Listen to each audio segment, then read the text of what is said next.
진실을 파헤칩니다. 진짜 뉴스와의 정면 승부. 신율의 뉴스 정면 승부. 신율의 뉴스 정면 승부 2부 시작하겠습니다. 1부에 이어서 여야 썰로 계속할 텐데요. 지금 스튜디오에 있는 중앙일보 강찬호 논설위원, 신인규 변호사 두 분 나와 계십니다.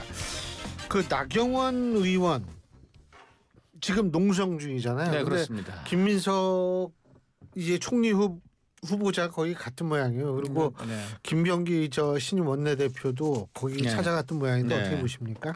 저 나경원 의원 농성하는 그 현장을 좀 실제로 찾아가 봤습니다. 네. 찾아가 봤는데 기본적으로 민주당 의원들이 오는 거를 굉장히 경계를 하더라고요. 왜냐하면은 오면은 꼭 뒤에 보좌진들이 휴대폰 카메라 딱 들고서 대기를 하고 있어요. 그래서 나경원 의원은 약간 걱정을 하는 게 이제 본인들 유리한 프레임으로, 그러니까 예를 들어 잠시 자리를 비운 거를 이제 보니까 뭐 농성 안 하고 뭐 여기저기 돌아다니지, 예를 들어 화장실 잠깐 간 거, 예를 들어 이런 걸 갖고 딱 그때만 이제 그림 찍어가지고 이거 뭐 농성하신다더니 어디 가셨나? 뭐 이제 이런 식으로 뭐 어떤 유튜브를 만들까봐 뭐 그런 것도 굉장히 예민하고, 그리고 기본적으로 이제 그 지금 거론하신 분들 와서 얘기했지만 결국은 본인들이 이제 그냥 본인들의 이른바 그림을 좀 한번 만들려고 온 거 아니냐라는 강한 좀 불신을 이렇게 얘기했습니다. 나경원 의원이 현재 농성을 하고 있는 이유가 이제 두 가지인데, 하나는 김민석 이제 총리 후보자 인준 반대 기본이고요. 그다음 또 하나가 굉장히 중요한 게 있는데, 이재명 대통령 재판을 지금 연기하려는 시도에 대해서 굉장히 이제 강하게 문제 제기를 하면서 법사위 위원장을 이제 민주당이 지금 갖고 가겠다는 거, 이것도 사실은 제일 큰 이유는 바로 이제 법원을 압박을 해가지고 이재명 대통령의 재판을 완전히 이제 뭐 임기 뒤로 이제 미루거나 뭐 하여간 이런 걸 하려는 그러한 일종의 음모다, 이렇게 이제 보면서 그 부분을 그래서 강력하게 지금 이제 농성을 통해서 문제 제기를 하겠다, 이제 이러한 입장으로 좀 되어 있습니다. 한 가지 나경원 의원이 오늘 지적한 거는, 지금 보면은 대북 송금 사건하고 법인카드 그 횡령 유혹 사건 있잖아요. 요거는 지금 해당 법원들이 공판 준비 기일을 지정을 했습니다. 재판이 현재까지 굴러가고 있는 거예요. 왜 그러냐면 이거는 당사자가 출석 안 해도 됩니다. 그러니까 법원들 입장에서는 할 수 있는 데까지는 최대한 한다라는 약간 움직임이 있다고 합니다. 그래서 이제 나경원 의원은 그런 부분들을 좀 더 강력하게 이제 부각을 하고 법원이 그렇게 할 수 있도록 하겠다. 이제 이러한 입장에서 농성을 하고 있다고 합니다. 예. 예, 저는 뭐 나경원 의원이 지금 국회 로텐더 홀에서 지금 뭐 텐트도 펴놓고 뭐 김밥도 뭐 좋은 거 먹었다, 내지는 뭐 여러 가지 뭐 호캉스 온 거 아니냐, 뭐 이런 식의 비판들을 좀 받으면서 상당히 좀 억울해는 하고 있는데, 사실 그 행태에 대해서도 조금은 이렇게 좀 치열함이 좀 적어 보인다라는 비판은 저는 좀 타당한 것 같고요. 또 하나는 치열함이 적다면 치열하게 보이려면 어떻게 해야 되나? 그러니까 예를 들면 좀 지금 웰빙 뭐 이런 얘기들을 많이 하잖아요. 그러니까 지금 이 상황에서 좀 나이브하게 라이브 방송 키면서 의원들 여러 명을 초대해가지고 이렇게 뭐 토크쇼 비슷하게 이런 식으로 여론전에 많이 좀 하던데, 굳이 저렇게 농성을 하면서까지 할 수준의 어떤 주장은 아닌 걸로 일단 보여져서 좀 그게 과도한 거 아니냐, 이런 비판이 있는 것 같고요. 그리고 또 하나는 지금 내세운 내용도 김민석 후보자에 대한 어떤 뭐 낙마에 대한 것과 또 법사위원장 달라는 건데, 이 두 가지에 대해서도 별로 이렇게 여론이 동의하거나 주목하지는 못하고 있는 것 같아서, 조금은 이렇게 본인이 어떤 치열함을 가지고 한다면은 뭐 소위 말하는 뭐 단식을 할 수도 있는 것이고, 아니면은 그 안에서 어떤 좀 뭔가 이렇게 본인의 절박함이나 이런 것들이 좀 느껴지면 좋겠는데, 지금 당 안에서도 친한계 일부 뭐 전직 최고위원을 지내신 분들도 뭐 상당히 좀 비판적인 어조로 하는 거기 때문에 이게 내부에서조차도 설득이 안 된 그런 인상을 좀 지우기는 어려운 것 같습니다. 그래요. 어쨌든 뭐 김병기 원내대표도 뭐 찾아가고 이랬다고는 그래서 여쭤본 거고. 자, 이게 추경안 이거 결국은 이제 뭐라 그러죠? 민생회복지원금. 그렇죠. 네. 이거 용이라는 얘기들이 많은데 7월 3일까지 추경 처리 가능할까요? 가능하겠죠? 제가 좀 전에 송원석 원내대표 직접 만나봤는데요. 3일은 아마 김민석 총리 인준만 아마 할 것 같고, 4일 날 추경을 통과시킬 가능성이 높다고 합니다. 왜냐하면 3일 날 일정이 여러 가지가 많고, 그다음에 그날 중요한 건 아무래도 김민석 총리 후보자 그야말로 인준 아니겠습니까? 그래서 요게 지금 그날 하이라이트이기 때문에 3일은 김민석, 4일이 추경, 이렇게 돼 있고, 추경에 대해서는 국민의힘도 뭐 세부적으로 지적하는 반대하는 부분들이 없는 건 아니지만 아마 큰 틀에서는 통과가 될 것 같습니다. 그게 오늘 송원석 원내대표의 얘기입니다. 근데 그 지금 이재명 대통령은 이제 협치를 많이 얘기를 하는데 법사위원장, 예결위원장 이런 것들 처리하는 거나 뭐 추경도 아마 통과될 것 같은데 대통령은 협치를 얘기하는데 민주당의 모습이 협치라고 볼 수 있을까요? 어떻게 보세요? 근데 이제 오늘도 그 속보가 나온 것은 국회 행안위에서도 13조에 해당하는 소비 쿠폰 추경안 여야 합의 처리됐다. 이렇게 지금 합의 처리 소식도 간간히 들리고 있거든요. 그러니까 국민의힘 입장에서는 소위 말하는 지금 상임위원장들 뭐 예결위 또 내지는 지금 법사위 여러 상임위원장들 배분에 관해서도 문제 제기를 했습니다만은 핵심은 법사위원장 달라는 얘기로 일단 보이거든요. 근데 거기에 대해서는 지금 2024년도에 있었던 22대 총선의 민의를 고려할 때 지금 국민의힘의 주장에 힘이 실리기는 좀 어렵다라는 게 저희 개인적인 판단이고. 민의라고 하면 의석수를 말씀하시는 뭐 의석수도 그렇고 지금의 이 득표율은 아니고. 아니 뭐 득표율 아니고 의석수를 기준으로 예. 이제 배분을 하는 관례를 말씀드린 거고 지금에 와서 원래 법사위원장 하기로 이제 국회는 예정됐던 기간이 있는데 윤석열이라고 하는 이제 소위 말하는 국민의힘에서 배출한 전직 대통령의 파면이라는 그 귀책 사유를 가지고 지금 정권이 바뀌었기 때문에 그걸 가지고서 법사위원장을 달라 이거는 좀 총선 민의와 배치되는 부분이 분명히 있다라는 생각이 들어서 저는 지금 이제 국민의힘에서 여러 가지 문제 제기를 하고는 있습니다만은 여론의 지지나 여론의 힘을 받기는 좀 어려운 지금 주장들을 하고 있는 거 아닌가라는 생각이 듭니다. 근데 비리 말씀하시는데 원래 과거에는 야당이 비리에 따르면 진 당인데도 야당이 그동안 법사위원장을 했어요. 대표적으로 이명박 정부 때 여당이 압도적으로 이명박 정부의 그때는 한나라당이죠. 한나라당이 그때 압도적으로 이겼고 나중에 뭐 친박연대 뭐 이런 이제 범보수 정당까지 연합을 해가지고 거의 뭐 180석 넘게 그때도 차지했습니다. 그럼에도 맞아요. 불구하고 법사위원장은 당시 민주당이 갖고 갔어요. 그 민의 지금 말씀하실 때 민의에 따르면 그때도 그러면 왜 법사위원장을 그 여당이 안 했습니까? 그거는 제가 네. 이렇게 설명드리고 싶은 게 네. 그때는 이제 다 관행으로 그렇게 여야에서 나눠왔던 건데 네. 이 관행이라는 게 저는 되게 좋다고 생각하거든요. 근데 문제는 그 관행을 다 깬 쪽이 누구냐면은 윤석열 정권 시대입니다. 정치 사망 상태로 끌어오면서 사실상 그 관행으로 유지시켜왔던 서로의 양해나 그런 합의나 이런 것들을 다 뭉개뜨려 왔기 때문에 그런 차원에서는 지금의 국회에서는 이 소위 말하는 어떤 관행은 좀 구체적으로. 그러니까 예를 들면 집권당과 반대되는 게 야당 쪽에서 법사위원장을 맡는다든지 상임위원장 배분과 관련된 국회 관행이 있지 않습니까? 근데 그 관행과 지금 민주당이 다르게 한다는 식의 문제 제기이기 때문에 그 관행을 요구할 자격이 없다. 전 그렇게 봅니다. 국민의힘에서. 아니 제가 알기로는 법사위원장을 여당이 계속 갖고 가는 거는 2020년부터 그랬어요. 문재인 정부 때입니다.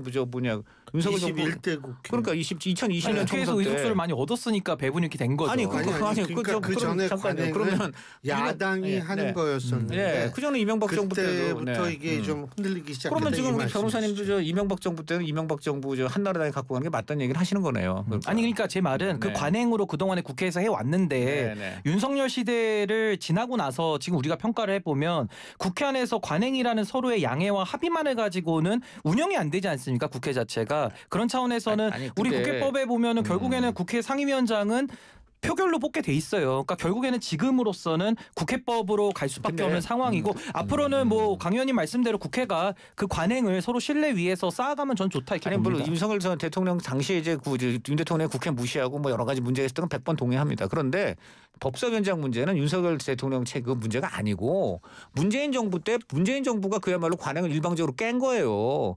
자기들이 야당이고 자기들이 소수 의석일 때는 정부의 견제를 위해서 야당 소수 야당이 갖고 가야 된다고 본인들이 갖고 갔어요. 그렇고 자기들이 훨씬 압도적으로 그때도 2020년에도 압도적으로 이겼습니다. 그러고서도 법사위원장 갖고 갔어요. 그건 설명이 안 되죠. 그건 윤석열 대통령 탓이 아닙니다. 그것은 그때 민주당이 일방적으로 관행을 깬 거죠. 네. 그러니까 근데 어쨌든 관행이라는 거는 사실은 좀 지켜지는 것이 좋죠. 왜냐하면 이게 일반적으로 야 이게 그냥 한번 해봐라 이게 아니고 그게 아마 노무현 대통령 때부터 시작이 됐을 거예요. 법사위. 꽤 오래된 관행이고. 왜 그러냐면 노무현 대통령이 그때 이거는 확실히 야당을 줘야 된다라고 얘기를 한 이유는 뭐냐면 법사위원장이 견제 기능을 가지고 있기 때문에 그렇게 한 거였거든요. 그러니까 이게 단순히 관행이었다는데 이것이 근거가 미약하거나 근거가 없는 관행은 아니었고 노무현 대통령이 근거를 그런 식으로 들면서 시작했던 관행이었다. 이 말씀은 제가 좀 드리고 싶고. 노무현 정신이었는데 참 올바른 정신이었다고 봅니다. 예. 참 옛날에는 참 좀 멋있었던 구석이 많았는데. 자, 어쨌든 그리고 김용태 비대위원장 이제 퇴임을 했어요. 네. 예. 근데 이제 뭐 어떻게 이거 평가를 49일 했는데 이게 평가한다는 것도 이것도 좀 그렇지만 어떻게 저는 보세요? 오늘 이명태 위원장이 내리 퇴임 기자회견 하면서 예. 그동안 국민의힘이 점수 몇 점 줄 거냐 근데 빵점이라 그랬지 않습니까? 그 평가가 제일 맞는 것 같습니다. 빵점도 후한 것 같아요. 어제 오늘이 네, 아니라. 그러니까 빵점도 후한 것 같고 저는 마이너스 점수가 있으면 마이너스로 줘야 되지 않겠는가. 그렇게 생각을 할 정도인데 김용태 위원장이 제대로 얘기했다고 봅니다. 지금 국민의힘이 보여주고 있는 이 모습은 패배 그 자체가 중요한 게 아니라 제가 이렇게 네. 여쭤볼게요. 네. 그러면은 빵점이라고 얘기를 했는데 김용태 전 위원장은 저 그 빵점을 안 맞게 좀 싸울 수가 없었나요? 그러니까 저는 노력을 했다고 봅니다. 노력을 했다고 보는데 뭐 기존 기득권의 벽이라든가 이런 게 너무 강고해서 그렇다 이제 이렇게 일단 설명할 수 있고 물론 당연히 김용태 위원장도 아니 본인이 그렇게 청년이고 또 위원장이라는 자리가 실권이 있어야 되는 실권이 분명히 실린 자리인데 왜 그렇게 그냥 못 싸우고 무기력하게 무너졌느냐 비판한다면 그런 비판은 또 이릉 수긍할 부분이 있을 거라고 생각이 돼요. 뭐 그런 건 전제하고 말씀을 드리겠습니다. 근데 그럼에도 불구하고 김용태 위원장 혼자서는 도저히 어떤 그 대적이 안 될 만큼 너무 이 당이 지금 기득권 중심 아직도 반성을 안 하고 그리고 지금 보면은 사실 뭐 친윤이라고 할 수도 없죠. 뭐 윤 대통령 뭐 이미 다 권력 날아갔고 지금 검찰 수사받고 있는 분인데 뭐 그분 중심으로 다 뭉치겠어요. 근데 그게 아니고 그 윤 대통령 때부터 형성됐던 일종의 그때 친주류 라인이 지금도 계속 우리들끼리 똘똘 뭉쳐서 어떠한 개혁 요구도 거부하고 예. 그다음에 탄핵 뭐 예를 들어 찬성 이런 당론 이런 거 탄핵 반대 이런 거 철회도 절대 할 수 없다. 뭐하러 긁어부성을 만드느냐. 뭐 지금 이러고 있고 글쎄 말이에요. 이러는 모습을 보이는 것에 대해서는 저는 정말 빵점이라는 표현이 너무나 맞다고 봅니다. 국민의힘은 지금 제가 볼 때는 야당 자격도 없다. 이렇게 봅니다. 여당을 잃은 건 기본이고. 그 야당 자격이 없는 게 아니라 네. 정당으로서 존립하는 게 맞는 힘든 거 같은 아니에요? 얘기입니다. 같은 얘기예요. 그러니까 야당이라는 것도 최소한의 어떤 정체성과 도덕성 그리고 권위가 있어야 되는데 그런 게 전혀 없다. 예, 이렇게 말씀드리겠습니다. 어떻게 보십니까? 아니 뭐 다 국민들의 이건 뭐 컨센서스가 있는 내용 같은데 예. 누가 감히 지금 이 윤석열 전 대통령의 내란 행위를 겪으면서 대한민국이 거의 지금 추락 직전까지 갔다가 정말 기사회생이 돼서 지금 이제 다시 정상화를 하고 있는 건데 거기에 국민의힘이라는 정당의 책임이 결코 적지 않거든요. 근데 거기에 대해 가지고 뭐 김용태 위원장이 뭐 젊은 초선의 의원으로서 비대위원장도 했고 했지만은 전혀 뭐 비대위원장으로서의 어떤 뭐 권위나 스스로의 어떤 개혁의 힘과 어떤 동력을 보여주지 못했고 그게 또 현실이기 때문에 그래서 국민의힘은 이제 더 이상 정당으로서 존립이 매우 어렵다. 그렇지만 물론 영남에 있는 그런 기득권을 가지고 뭐 앞으로 뭐 5년 내지는 앞으로 10년 뭐 얼마를 더 존속할지는 모르겠습니다만은 이 중도와 수도권 내지는 이런 평범한 그 중도에 있는 분들의 지지를 받지 못하는 정당이 수권을 할 가능성은 제로거든요. 그렇다라고 한다면은 수권 능력이 없는 정당은 이제 앞으로는 뭐 존속이 스스로 어려워지지 않겠는가. 그래서 저는 국민의힘의 뭐 자업자득이 아닌가라고 저는 봅니다. 뭐 많은 말씀이고 그래서 바로 저런 문제 의식하에 김용태 이제 의원이죠. 다시 돌아간 김용태 의원이라든가 김재섭 의원, 그다음에 이제 개혁신당의 이준석 전 대표, 이준석 의원 이런 분들이 지금 굉장히 의미 있는 움직임을 하고 있어요. 뭐냐면 제가 기억이 잘 나는데 실렉트 100인가 200인가 해서 지금 젊은 인재들 굉장히 모으고 있는데 수도권이고요. 그다음 20대, 30대, 40대 이런 특히 젊은 인재들을 굉장히 모아서 이제 그 당의 새로운 인재풀을 만들겠다는 겁니다. 지선 대비해서. 풀 만들면 뭐예요? 뭐요? 그 젊은 사람들 뭐 어쩌고 저쩌고 그러니까 떠들어가지고 전부 지역구 총선 때 지역구 준다는 게 전부 안 될 것 같은데 그냥 쭉 주고. 그러니까 이렇게 하는 겁니다. 기본적으로 당원 구조가 민주당은 많은 분들이 호남당이라고 생각하시는데 지금 당원 구조가 민주당은 수도권당이에요. 예. 수도권 당원이 더 많아요. 예. 그러다 보니까 민주당은 어떻게 돼 있냐면 호남에 있는 분들이 수도권을 밀어주는 구조가 돼 있습니다. 근데 반대로 국민의힘은 영남당이라는 말이 그 자체로 딱 맞아 떨어지는 한마디로 영남권 당원들이 훨씬 많아요. 정확하면 TK 아니에요? 뭐 PK가 많고 PK는 거의 PK 상대적으로 PK가 적지만 어쨌든 수도권은 정말 없어요. 예. 그러니까 이런 문제 그러다 보니까 이 수도권하고 영남권이 디커플이 일어나는 겁니다. 예. 반대로 민주당은 호남권하고 수도권이 서로 상호 이렇게 이제 연결이 되고요. 이게 가장 큰 지금 문제점이기 때문에 예. 이대로 가다가는 국민의힘은 영남당하고 수도권당으로 분당이 될 수도 있습니다. 아니 근데 저는 이제 우리 위원님께서 지적하신 그 인물들 좀 나열해 보면 뭐 김용태 위원장은 이번에 이제 비대위원장으로서 실패를 했기 때문에 당분간 좀 재기는 어려울 것 같고요. 김재섭 의원 같은 경우는 도봉이라고 하는 상당히 국민의힘으로서는 험지 지역에서 그렇죠. 당선이 겨우 됐는데 네. 그동안에 보여줬던 모습에서 민심을 쫓아가기보다는 그냥 당내에서 어떤 좀 개혁적인 목소리를 내는 거에 좀 그쳤기 때문에 앞으로도 뭐 같은 지역구에서 다시 또 당선될 수 있을까? 아마 본인도 좀 불안한 상태라고 저는 진단을 합니다. 그리고 이제 아까 이준석 의원도 말씀하십니다만은 이준석 의원은 아직 국민의힘의 당원이 아니잖아요. 그러니까 국민의힘에 뭐 들어가고 싶은 마음이 있을지는 모르겠지만 지금 국민의힘 사람이 아니기 때문에 여기서 놓고 동일 가치로 우리가 평가하는 것 자체가 좀 문제가 있고 거기다 이준석 의원은 이제 김건희 특검이 시작이 되면 또 명태균 관련된 이슈들도 이제 수사가 또 시작이 되면 또 어디로 이게 튈지는 모르는 거거든요. 당시 그 김영선 그 의원 공천 과정에서 또 당대표를 맡았었기 때문에 그러니까 지금 줄줄이 켜켜이 쌓여 있는 거의 뭐 산맥을 넘어야 되는 그런 상황인 건데 그 과정에서 아마 국민의힘이 과거 2021년도에 그 영광을 아마 좀 그리워할 수도 있어요. 그때 오세훈 시장을 뭐 보궐해서 서울시장 만들면서 여기까지 온 건데 저는 과거의 그 영광이 재현되기는 매우 어렵다. 이미 국민들이 한번 부여했던 그 마지막 기회, 마지막 신뢰에 대해서 결국 응답을 못했기 때문에 전 앞으로 지금의 이 국민의힘 체제에서는 좀 재건이 매우 어려운 거 아니냐, 난망하다고 저는 봅니다. 제가 말씀드린 게 기존 국민의힘 체제 말씀드린 게 아니고요. 어차피 내년 지선을 앞두고 개혁신당하고 국민의힘 신흥 세력이 정계 개편을 시도를 할 겁니다. 그런 관점 정계 개편 지금 말씀하셨는데 네, 이준석 의원이 이런 얘기했답니다. 한동훈 전 대표가 전당대회에 나간다고 가정을 해서 네. 당 대표가 된다 하더라도 친윤들 정리 못한다. 네. 그러고 홍준표 전 시장이 창당할 것이다 이런 얘기를 했는데 이게 예언인지 뭔지는 모르겠어요. 요새 하도 예언이 많죠. 아니고요. 이제 나름대로 이제 영향을 미쳐버리는 포석인 것이고. 영향을 미쳐버려 포석. 포석인. 그러면 뭐 이준석 의원이 뭐하러 국회에 있습니까? 그 점술집 차려갖고. 요새 네. 만화도 많이 그리죠. 와다시가 미타 미라이 내가 본 미래 이런 거. 예. 네. 근데 지금 본질은 이런 것입니다. 제일 큰 것은 이번에 전에 한번 말씀드린 것 같은데 이번에 대선 출구조사 결과를 보면은 20대하고 30대는 민주당에 확실히 등을 돌리고 있어요. 그러니까 이재명 후보가 20대의 경우에는 41%가 나왔는데 이 출구조사가 이번에 보면 이재명 후보가 한 2% 이상 바이어스가 있었죠. 그 과잉 바이어스가 있었다면 그걸 감안하면 거의 39점 몇 내지 40이 채 안 되는 지금 그런 지지율을 득표율을 받은 것이고 그다음에 반대로 김문수 이준석을 합치면은 범보수 합치면은 20대에서는 55%가 넘습니다. 맞아요. 득표율이. 30대도 마찬가지입니다. 30대도 이재명 후보가 그 과잉 바이어스를 뺀다면 45%선 얻었고요. 반대로 김문수 이준석 합치면은 51, 2가 넘습니다. 그래서 이 30대는 지금 뭐 국민의힘을 좋아하는 건 아니죠. 그런데 민주당에 대해서는 굉장히 불만이 많습니다. 그렇기 때문에 민주당은 이 20대 30대에 대해서 완전히 다른 대응을 해야 돼요. 근데 지금 민주당이 보여주고 있는 행태는 이재명 대통령과 한 몸이다 해가지고 이제 이재명 대통령의 모든 사법 리스크 이제 방어하고 방탄 남아 친위대를 해야 될 것이고 그 다음에 이제 무엇이겠습니까? 또 기존의 586 세력.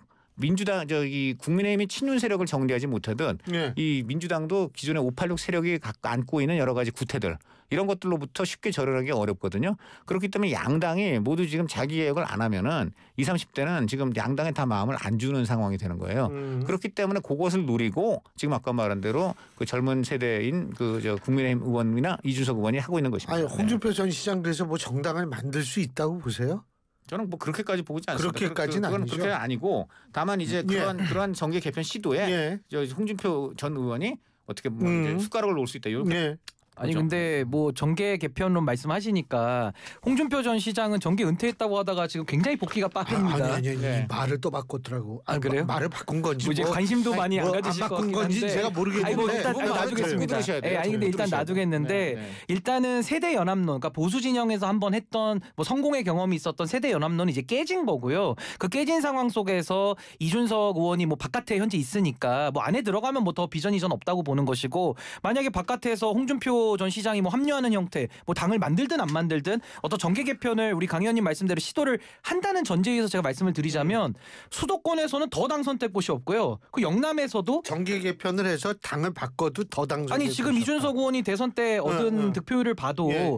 한 자릿수 득표인데 거기서 수도권에서 어떤 유의미한 결과를 낼 수 있는지는 굉장한 의문이 드는 거고 그럼 TK의 승부를 봐야 되거든요. 근데 TK 지역도 제가 봤을 때는 이게 미워도 다시 한 번이라고 아무리 국민의힘이 미워도 그 소위 말한 이준석 의원과 어떤 뭐 소위 보수의 변화를 부르짖는 사람들이 나온다 한들 거기에 과연 표를 줄 것이냐 당선 가능한 만큼의 저는 좀 회의적으로 보기 때문에 만약에 그렇게 정계 개편을 이뤄낸다 하더라도 저는 굉장히 미풍에 그칠 수밖에 없다. 이번 대선을 통해서 그 표를 분석해 보면 저는 그렇게 얘기를 하고 그러면은 있습니다. 국민의힘이 예를 들면은 이 다시 이 리컨스트럭션 같이 된다 하더라도 그 안 된다 이 말씀이시죠? 저는 보수의 재건이라는 거는 불가능하다고 믿는 사람이고요. 그럼 보수는 어떻게 해야 되느냐?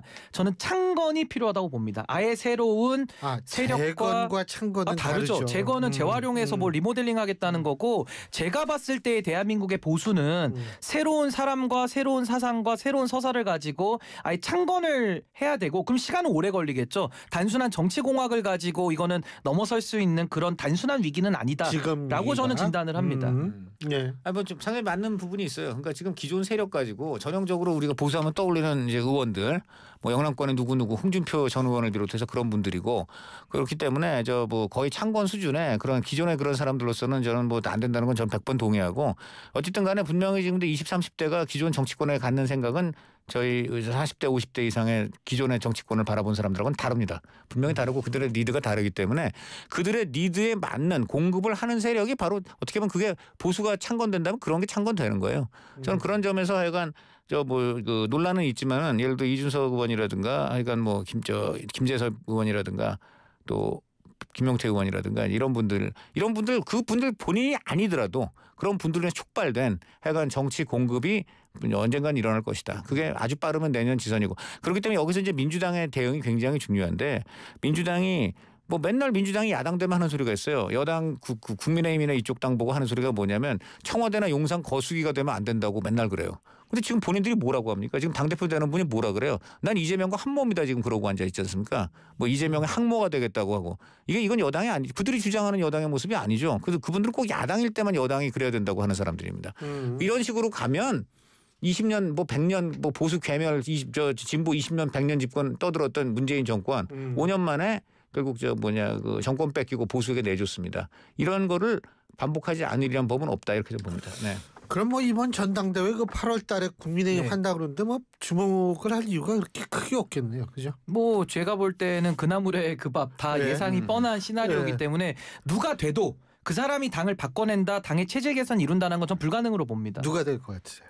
글쎄요. 뭐 일단은 당심이 반영이 좀 많이 되기 때문에 소위 말하는 당내 주류들이 내세우는 후보가 될 가능성이 높고요. 주류가 이제 친윤들이 말씀하시는 그렇다라고 한다면 김문수 전 후보가 출마한다면 될 가능성이 가장 높고요. 만약에 김문수 후보가 출마를 안 한다면 김문수 후보와 같이 호흡을 맞추는 분이 될 것 같은데 그동안 대선 때 활약을 하신 걸 기준으로 본다면은 안철수 의원이 그래도 그쪽 지정에 서가지고 열심히 선거운동도 하고 다녀가지고 근데 김문수 후보하고 뭐 호흡을 안철수 의원이 맞췄다는 건 좀 제가 볼 때는 그냥 대선에서 후보가 결정됐으니까 그냥 열심히 한 거고 제가 볼 때는 누가 돼도 어려운 게 사정 정국이 시작됩니다. 그 특검 3개에다가 의원 정당 해산 심판까지도 아마 들어갈 겁니다. 오늘 하반기 내지 연말까지는 국민의힘은 그거 방어하느라고 한바탕 이제 지지고 볶을 겁니다. 그리고 나면 해가 바뀌자마자 지방선거 전국이에요. 자, 그러니까 이제 저는 이번에 누가 대표가 되든 그거 그 이재명 정권의 사정 칼날 그거 막느라고 내상 입다가 아마도 내년 초에 비대위로 다시 한 번 더 리더십이 바뀔 가능성이 있다. 알겠습니다. 네. 여러분 재밌죠? 저는 기가 막히고 재밌어요. 예, 오늘 두 분 말씀 여기까지 듣죠. 고맙습니다. 네, 감사합니다. 예, 지금까지 중앙일보 강찬호 논설위원 신인규 변호사 두 분과 함께했습니다. 울림이 계속되는